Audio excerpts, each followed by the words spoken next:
자, 이제부터 제일 많은 경우로 오는 갱년기 공조에 대해서 설명을 하겠습니다. 대부분 이제 남성분도 그렇지만 여성분들 같은 경우에는 생리가 끝나는 갱년기 시기가 되면 누구나 하초에 음혈이 부족해지고 위로 이제 열이 뜨면서 열도 오르고 얼굴은 좀 붉어지고 뭐 땀도 줄줄 나고 보통 이렇게 되세요. 그랬는데 좀 이게 더 심하게 나타나는 분들이 있어요. 대부분 그런 분들은 원래 조금 위로 열이 많거나 화병을 좀 갖고 있거나 그러신 분들이죠. 그런 분들은 갱년기를 조금 더 심하게 앓으면서 열이 더 많이 뜨게 되고 그럼 얼굴이 더 빨개지게 되고 그렇게 되시거든요. 그러면 이게 그냥 그러다가 뭐 말면은 가볍게 넘어가면 되지만 이게 이제 굉장히 불편하게 느낄 때가 있으세요. 그래서 일단 케이스를 보면서 설명을 하도록 하겠습니다.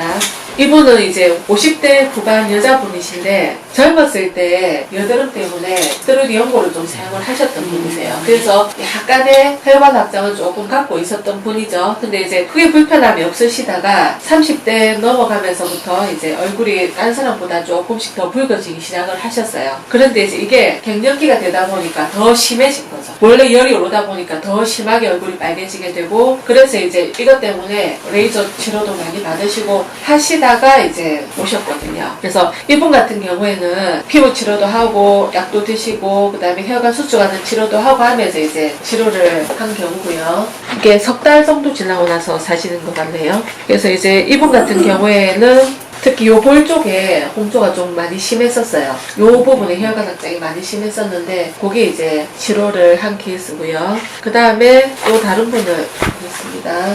이분은 40대 후반 여자분이세요. 이분 같은 경우에는 이분도 10대에 연고를 조금 사용을 하셨던 분이세요. 그래서 이제 기본적으로 혈관 확장은 조금 갖고 있었던 분이긴 하세요. 근데 이제 그게 뭐 크게 불편함이 없이 살다가 이제 한 40대 이제 한 중반 넘어서면서부터 그때부터 열이 이제 많이 오르기 시작을 하신 거죠. 그러니까 갱년기가 조금 시작을 될 때부터 그러면서 이제 일을 하실 때 약간 엎드려 사는 일이 많은데 엎드렸다가 이제 일어나면 얼굴이 벌겋게 이제 심하게 달아오르다 보니까 술 먹으려 어떻게 했냐 이런 얘기를 자꾸 들으시다 보니 그게 굉장히 스트레스로 작용을 하셨어요. 그래서 이제 주변에서 소개받고 이제 오셔가지고 치료를 하신 케이스거든요. 요렇게 이제 치료를 하신 분이고 그 다음에 여자분들은 사실은 이런 경우 정말 많아요. 뭐 이분들 말고도 상당히 많은데 좀 독특하게 남자분이 또 계셔서 이분은 조금 소개를 하도록 할게요. 이분 같은 경우에는 60대 한 중반 남자분이시고 그런데 이제 남자도 갱년기가 옵니다. 이제 보통 한 50대 후반 60대 정도 들어서면 갱년기가 오면서 좀 기력도 떨어지고 조금씩 열도 오르고 이렇게 보통 하시거든요. 밑에 이제 소변도 약해지고 이렇게 되시는데 60세 넘어가면서부터 이제 기력이 떨어지고 그 다음 얼굴이 더 붉어지고 그러니까 얼굴이 붉다 보니까 이분이 택시 운전을 하시는데 술 먹었네요. 그렇죠.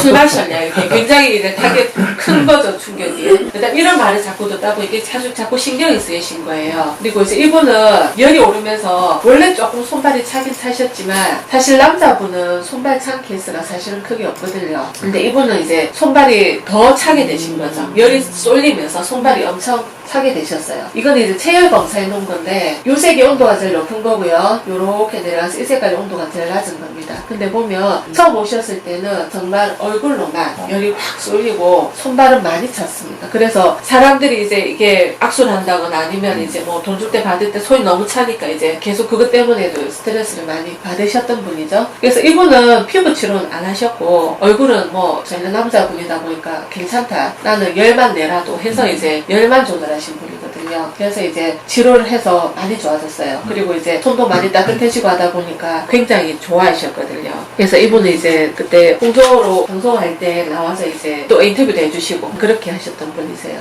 그래서 이런 식으로 보통 이제 남자든 여자든 대부분 어느 누구든지 갱년기 때가 되면 약간 붉다가 돌아오는 경우가 있지만 아까 말씀드린 대로 조금 더 열이 많거나 화가 있거나 평소에 이제 좀 안 좋았었던 분들 같은 경우에는 심하게 겪으시는데 피부까지 안 좋지 않으신 분들은 그냥 약 먹고 잘 넘어가시면 돼요. 근데 이제 피부 문제가 있는 분들은 치료를 하시는데 삶의 질이 떨어지지가 않죠. 혹시 질문 있으세요? 치료는 보통 어떻게 진행이 되나요?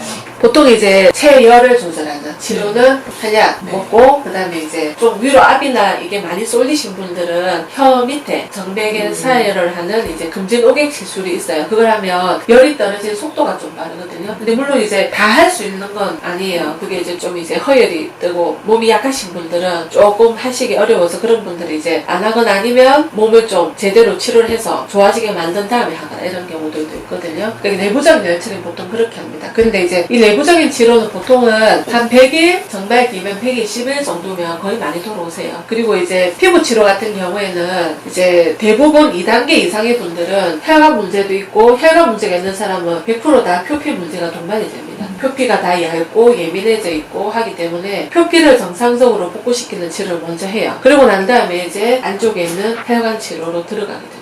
3단계부터는 이제 표피 치료가 같이 들어가야 되는 거네요. 2단계부터 대부분 2단계의 혈관이 늘어나신 분들은 다 피부가 얇아요. 피부 두꺼우신 분 거의 없어요. 왜냐면 지속적으로 이제 열의 자극을 받다 보니까 이게 자꾸 자극을 받으면서 뜨고 또 세수를 하면서 탈락이 되고 하다 보니까 더 얇아지고 건조하고 땡기고 보통 다 이렇게 되시거든요. 그럼 피부 얇은 분들이 이제 치료 받으면서 이제 집에서 좀 이렇게 할 수 있는 방법들도 좀 있을 것 같은데.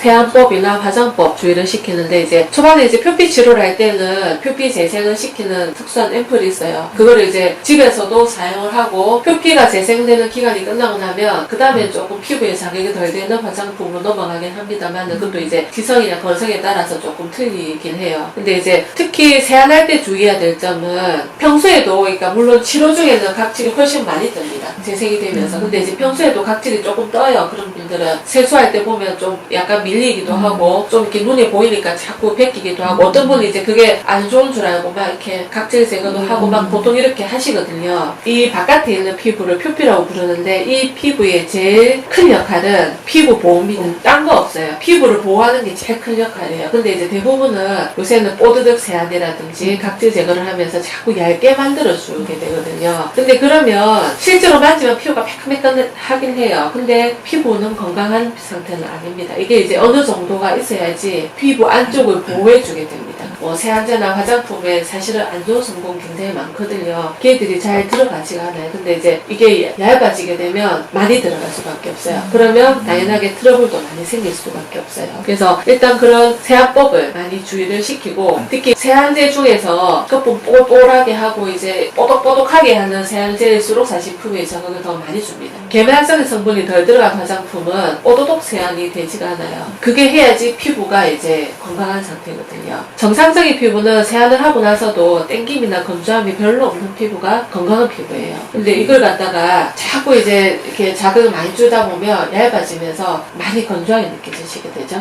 그러면 평소에 많이 이제 피부가 좀 건조하고 땡긴다 그러신 분, 아 내가 피부가 예민하다 이렇게 생각을 하시면 됩니다. 그런 분들은 계면활성제가 없는 제품을 사용하는 게 가장 좋은 조금 덜 하죠. 근데 물론 그것만으로 이제 다 돌아오진 않지만은 일단 할 수 있는 거는 좀 가능하면 약산성의 계면활성제가 적은 세안제로 가볍게 세수를 하고, 혹시 각질이 좀 뜨거나 눈에 보이면 베끼지 말고 놔두고 이렇게 하는 것이 훨씬 더 피부 건강에 좋습니다. 지금 세안하고 얼굴 피부 뜨시는 분 있어요? 저도 요즘 좀 되는데. 네, 저도 좀 얇은 편이라서. 저는 따가워요. 따뜻하고요? 아, 따가우신 분은 이제 그 단계를 넘어서 따가워져요. 이 단계가 넘어서면 따가워지거든요. 피부가 좀 안 좋은 편이에요. 저는 근데 고등학교 때부터 그랬어요. 그냥 씻고 나면 바로 피부가 화장 그런 거 하기 전에 따뜻해요?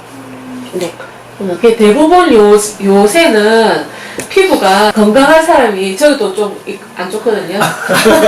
진짜 건강한 사람 사실은 그리 많이 없어요. 왜냐면 워낙에 이제 광고에서도 그렇고 이제 세수를 뽀독뽀독하게 해야 된다, 그리고 화장품을 많이 이걸 계속 얘기를 듣다 보니까 다 그게 좋은 줄 알고 그렇게 보통 세안을 많이 하세요. 근데 피부 건강에는 많이 안 좋습니다. 근데 이렇게 때를 얼굴에 때밀이로 절대 하시면 안 되죠.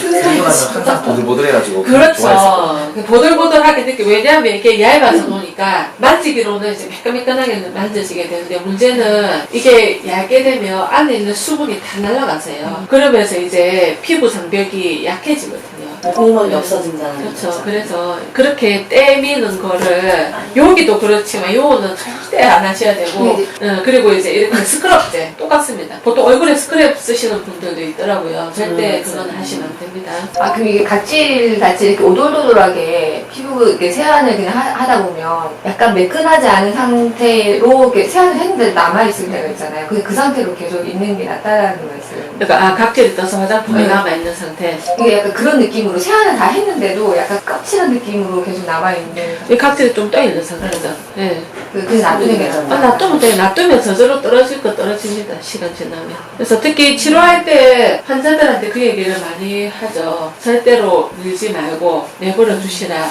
시간이 지나면 없어진다. 근데 이제 물론 자가적으로 이제 없어지고 좋아지려면 시간이 많이 걸리지만 치료하면 대부분은 2, 3주 길어도 한 4주 안으로 거의 다 들어오세요. 그래서 그때까지만 참으라 얘기를 합니다. 너무 많이 떴을 때는 임시방편으로 수분크림이라든지 아니요. 발라주면 안 됩니다. 예. 왜냐면 여기서 화장품 얘기도 잠깐 하게 되는데 화장품이란 거는 사실은 피부를 보호하는 약간의 수단인 거예요. 화장품을 절대 많이 바른다고 좋은 거 아니고 오히려 피부 건강을 해치게 되세요. 왜냐면 피부에는 이렇게 지질 얘기까지 나오게 되는데 지질이 있어요. 지질막이 한 40% 정도가 세라마이드 얘기는 들어봤을 겁니다. 세라마이드라는 성분으로 된 이 지질막이 있는데 얘가 각질과 같이 피부를 보호해주는 역할을 하거든요. 그래서 정상적인 피부 보통 이런 데는 뭐 씻고 나서 샴푸도 안 발라도 그냥 괜찮아요. 네, 촉촉하고 괜찮아요. 그런데 이제 자꾸 뭐를 바르고 하다 보면 얘들이 일을 안 하기 시작을 해요. 안에도 넣어주니까 할 일이 없어져요. 그러면 이 역할이 안 되다 보니까 안 바르면 그때부터 굉장히 불편하게 느끼고 건조하게 느끼게 되거든요. 그래서 제일 좋은 거는 정말 피부를 보호할 수 있는 정도만 조금만 사용을 하시라고 해요. 그러니까 어떤 분들은 이제 이게 많이 바르면 좋은 줄 알고 아니면은 건조하니까 화장품 한 통을 거의 한 며칠에 다 쓰는 분들도 있어요. 정말 안 좋습니다. 그 흡수도 안 되잖아요. 그러니까 이제 그거를 안 좋으니까 어쩔 수 없이 이게 오신 분 중에 정말 피부 예민하신 분들은 그렇게 사용을 하는 분도 있더라고요. 그래서 처음에는 그렇게 하지 마라 이렇게 얘기를 하면 못 받아들이죠. 나는 그렇게 해야 되는데 하는데 이제 치료해서 표피가 건강해지면 그렇게 안 해도 충분하게 좋기 때문에 그 다음부터는 이제 화장품 사용을 다 줄이시죠. 얼굴 세안을 할 때 그 비누 칠을 이렇게 하거나 폼 클렌징 쓰는 저는 비누 쓰는데 비누를 이렇게 짧게 이렇게 하고 세안하는 게 좋은 거 아니면 좀 한 5분 정도 왜 양치는 뭐 이렇게 하잖아요. 절대 그건 안 됩니다. 어느 정도로 이렇게 좀 세안의 목적은요, 진짜 외부의 먼지와 내 피지가 분비돼가지고 올라온 이 피지와 먼지의 정말 때를 가볍게 세안해서 없애는 게 목적이지, 각질을 제거하거나 여기 있는 기름막을 빼는 게 목적이 아니에요, 절대로. 정말 가벼운 이렇게 세안만으로 충분히 다 털나게 됩니다. 굳이 이거를 막 오랫동안 세안을 하실 필요 전혀 없으세요. 그러면 우리가 화장을 안 하면 그냥 미지근한 물로만 살짝 걷어내는 그렇죠. 정도로만 네. 해주는 것도 좋은 거. 그렇죠. 그래서 보통 이제 환자분들한테는 정말 이렇게 여드름성 피부가 돼가지고 피지가 막 이렇게 많으신 분 아니면 아침은 물세안하기를 원해요. 그게 훨씬 좋습니다. 저도 그렇게 하고 있고. 근데 이제 만약에 기름이 정말 이렇게 줄줄줄 나오는 젊은 사람이다. 그러면 이제 아침에도 세안제를 사용해야 되겠지만 당연하게 약산성에 기말생제가 없는 세안제 쓰기를 원하죠. 팩은 상관없는 거예요. 팩을 건강한 피부 같은 경우에는 쓰고 싶으면 좀 자극이 덜 되는 팩으로 써도 되지만 10분 한쪽으로 쓰기를 원해요. 어떤 경우에는 이게 붙여놓고 뭐 자거나 오랫동안 붙이면 좋을 줄 알고 흡수가 많이 될 줄 알고 생각을 하는 경우가 있지만 절대 그렇지가 않아요. 이게 수분이 많이 공급되게 되면 불어요. 각질이 이거 수분을 너무 풀은 상태가 됩니다. 그러면 나중에 떨어져. 세수를 할 때 다 탈락을 하면서 피부가 예민해져요. 그래서 뭐 건강한 피부가 건강한 사람이 어쩌다가 한 번씩 뭐 그거를 뭐 오래 붙여놨다 이래서 문제가 되진 않아요. 하지만 피부가 예민한 사람들은 오랫동안 붙여놓으면 피부가 오히려 더 하고 나면 좀 안 좋아지게 되죠. 그래서 하시려면 짧게. 그리고 이제 화장품 얘기가 나온 김에 대표적으로 이제 조금 피부 트러블을 많이 유발하는 화장품이 좀 있어요. 산이 들어간 화장품이에요. 대표적으로 이제 이 화장품은 산이 들어가 있어요. 살이 들어가 있기 때문에 그걸 쓰면 피부가 각질이 조금씩 탈락을 시키고 얇게 만들어주기 때문에 매끈해진다라고 하지만 물론 건강한 사람 써도 됩니다. 좀 이렇게 각질층이 좀 두껍고 피부가 건강한 사람들은 관계가 없지만 조금 예민한 사람은 한 번만 써도 바로 트러블을 일으켜요. 그래서 그걸 쓰고 트러블 생겨서 오시는 경우들이 제일 많아요. 화장품 트러블 중에 그 화장품이 제일 많습니다. 예민하신 분들은 안 좋다. 그렇죠. 예. 나 쓰면 안 돼.